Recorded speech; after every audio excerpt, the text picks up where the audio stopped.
When Congress returns next month, the debate over what to do about ISIS will be front and center. Of course, a critical and contentious issue for lawmakers who have to face the voters in November.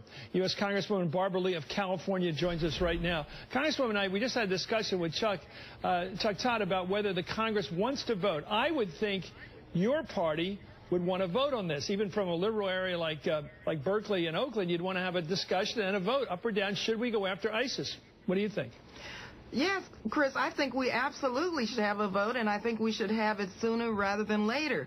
We passed, actually, a resolution indicating that if there were any further expansion in Iraq, we thought that Congress should be involved as it relates to a debate and a vote. Also, I led with a letter with Congressman McGovern and Riggle and others saying that we felt that if there were any additional expansion in as it relates to military intervention, U.S. intervention in the region, we should have a congressional debate and a vote. This is serious. ISIS is a threat. It's a dangerous organization. It's a terrorist organization.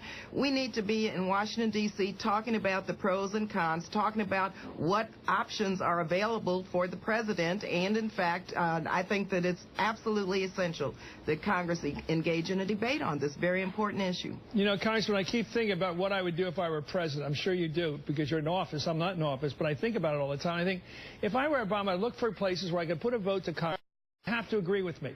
You know, they just have to agree. There'd be no an offer you can't refuse kind of thing. And it seems to me if you offered these hawkish Republicans a chance to say, I support a resolution which allows the United States to conduct an air war against the ISIS forces that have killed our guy and are going to kill a bunch of good people over there and behead them and crucify Christians and all that stuff, I would find it hard for a Republican or anybody to vote against it.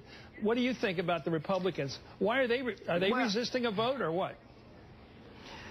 I don't believe members of Congress are resisting a vote. Again, when you look at, I will cite the McGovern-Jones-Lee resolution that passed vote 370 to 40, saying that Congress should engage in a debate and a vote as it relates specifically to combat operations. I think what's important is that if the president believes that the military option is the only option and that limited strikes are warranted and that that would address issues around our own national security, then Congress should have a debate and a vote.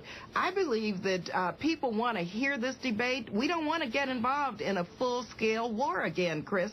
In 2001, unfortunately, it was the resolution I voted against. That was a blank check, which led to the foundation and the basis for the Iraq resolution, which led to a war that we're still paying for in blood and treasure. So this is serious. Congress needs to be very involved. We need a debate and authorization, and we don't know where members will fall, Democrats or Republicans, but we need to exercise our constitutional responsibility. Well, as you remember, Ted Kennedy, before he died, said it was the most important vote of his life, voting against that war. Let me ask you about you living out there in Berkeley, right on the San Andreas Fault, and there it is, talking to us again the other day. What was your feelings about that and what it meant in terms of the 10-second preparation we had for it because of technology? How are we doing on earthquakes?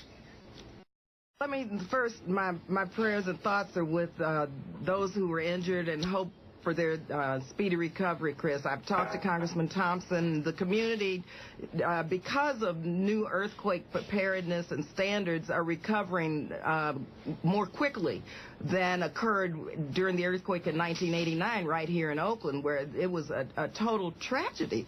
And so, you know, preparedness, especially with vulnerable populations, our earthquake standards have been tightened, and certainly the recovery is much better, but we have to understand that we're living on several faults. I live in Oakland and felt this jolt. It was just as if the earthquake was right next door.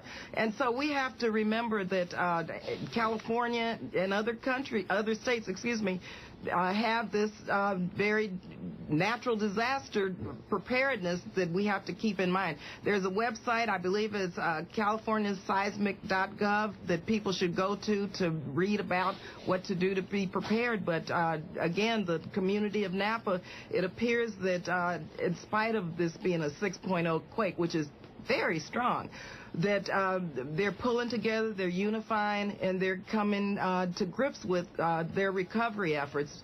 Once again, we have to be concerned about those injured, and we pray for their speedy recovery and for the community's recovery. U.S. Congresswoman Barbara Lee, thank you for joining us from the country's greatest public university, the University of California at Berkeley.